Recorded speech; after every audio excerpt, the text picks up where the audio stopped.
Good morning. I wanted to go back to the gentleman that was talking about health and being general, you mentioned. And I wanted to do it in a different frame of just abundance of good health, abundance of prosperity, abundance of love, abundance of everything. And the reason I say this is it helps everyone, but I just want the clarity to understand how to go about and being general in that sort of way. Well, here's the rule of thumb. This is what we're offering. Anytime you know for sure that your frame of mind about a subject is not where you want it to be. In other words, when you know that you're more negatively oriented right now about this than positively oriented, that's really the time to be as general about it as you can. When you know that you're positive about it, that's the time to be as specific as you can, because general slows the momentum down and specific speeds the momentum up. Does that make sense? Yes. So continue with what you're reaching for. I'm reaching for the words to say, to become general about abundance in general. It doesn't need to be abundant of anything in particular, but just good health and well-being. In order to prime this pump a little bit, let's take the flip side of it. Let's think in terms of shortage consciousness. So shortage consciousness goes like this. Let's take the abundance subject first. People who have shortage consciousness relative to abundance have this flawed premise. They think that there's a finite pile of resources that are somehow being divided among you. And usually they think unfairly divided among you. They don't understand that the resources are exponentially expanding because of desire. They don't understand that resources are about thoughts that have turned to resources. Think about your economy today and how no stuff's being trucked in. In other words, it's not being piped in from other planets. It's becoming resources as thoughts and ideas are turning to those resources. You are agreeing with that? So shortage consciousness about money is about, lack consciousness about money is about a misunderstanding of how there's a never-ending flow of all of it. And so when you feel the absurdity of that, it can make you feel more optimistic about it. But then you've got to put yourself in sync with the optimism that you found, which means you have to find ways of feeling good about that. And it is simply the process of speaking it and see how it feels, and speaking it and see how it feels. So let's say that the subject that you are working on is the subject of feeling more financially prosperous. And let's say that the current reality that you are living doesn't really support that to the degree that you would like to, that you feel limitations relative to your financial situation.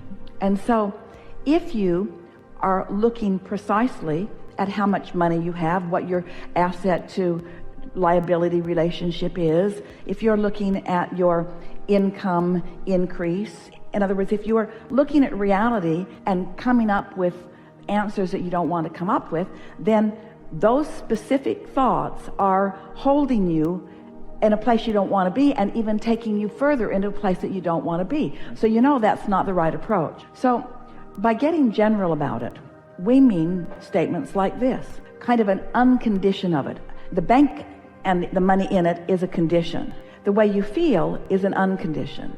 Negative or positive is an uncondition. Focusing on something that is finite is more of a condition. Humans have been talking about unconditional love for a long time, not realizing what it means. And we're talking about unconditional love, unconditional alignment, unconditional clarity, unconditional prosperity. We're talking about taking the reality that has you all balled up and in a disallowing mode out of the equation, which once you stop blocking the flow will come. Once you stop holding the cork under the water, the cork will float again. And so general statements such as, I like the subject of economics. I like the subject of economics. I like the idea of in and out. I like dollars flowing to me and through me to someone else. I like the flow of dollars. I like knowing that there is no waste, that I can't waste money because when I spend it, someone feeds their kids. I like knowing that I don't waste money because when I spend it, it's economics that someone else benefits from. I like dollars flowing through me. I like them flowing in and I like them flowing out. Just like breathing, I can feel the well-being of that. Now, were we general enough with those statements that it didn't bump up against anything that bothered you? Yes. I like the idea of prosperity. I like the feeling of prosperity. I like excellence. I like what money can do. I like when economics are focused in a particular area. I like the renewal of a city. I like the renewal of a neighborhood. I like the refurbishing of my own basement. I like the renewal of my own transportation. I like renewal. I like resourcing. I like flowing. I like abundance. I like understanding the never-endedness of abundance. So these are really general statements that you're not tripping over in any way, because we didn't say anything that is problematic to you. You do like abundance. I like knowing that there is no waste. Now, this is an important one for you to rest on just for a moment. I like knowing that when I spend money, I'm contributing in a positive way. I like money flowing through me. I like the balance of money flowing through me. In and out, not out, out, out, out, in, out, out, out, out, in and out, in and out, in and out, in and out. Not even in, out. That doesn't feel good either, does it? Not in, can I, please, please, please, please, can I, please, please, please. No, in and out, because the more you understand the in and outness of it, the more you understand that in the same way that the idea will flow to you, there's no shortage of ideas. There's just receptive mode and not receptive mode.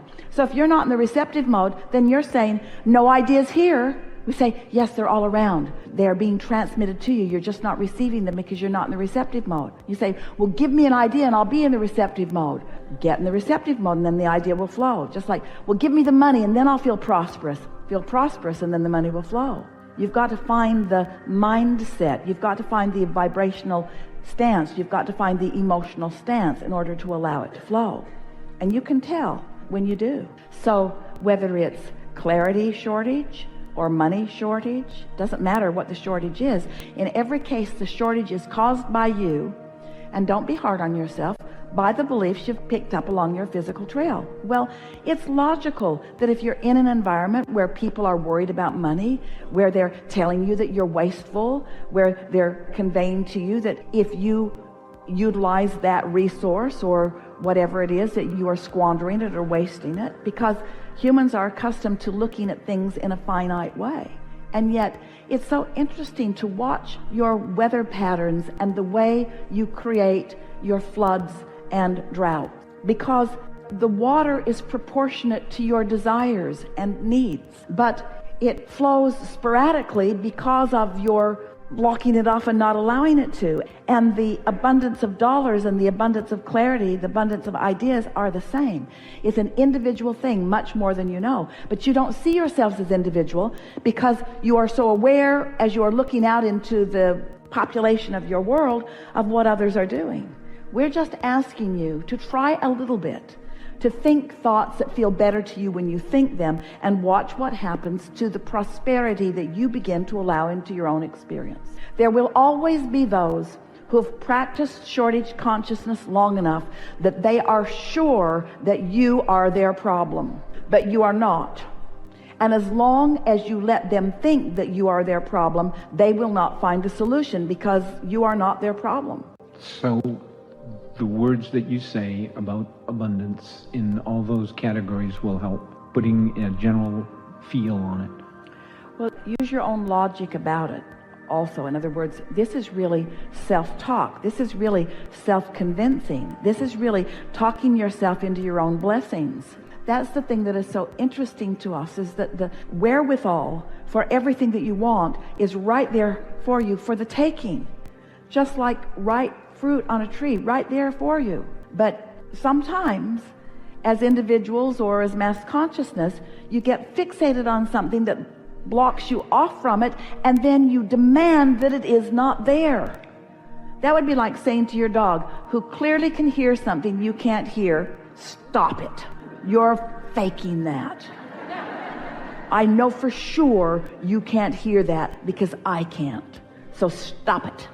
And every time he acts like he's hearing something, you just slap him again. After a while, he'll stop letting you know he hears. He'll hear, but he won't let you know. Same with his ability to smell. He can smell stuff you can't smell. Stuff you don't want to smell sometimes. He can. But you don't deny that he can smell. You say, you have a different smelling receptive mode than I do. And what we're wanting to say to you all in a loving, in a obnoxious way, we want you to get into more of the receptive mode and allow yourself to be the receiver of so much of the abundance that is there for you, whether it's physical well-being or financial well-being or intellectual well-being, just being in the right place at the right time. You didn't come to solve problems. You came to experience the exhilaration of flowing toward what you want. And so these conversations are not about digging you out of a hole. These conversations are about you getting to be all that you came here to be, because that life-giving, exhilarating feeling of pure desire that's not held back by beliefs that are hindering it is the most delicious state of being in the world. And you see it in your little children, and yet, unlike the dog, you never say, no, that's wrong, you can't smell that. And yet you do say that to your children. That optimism is ill-placed, you say to them.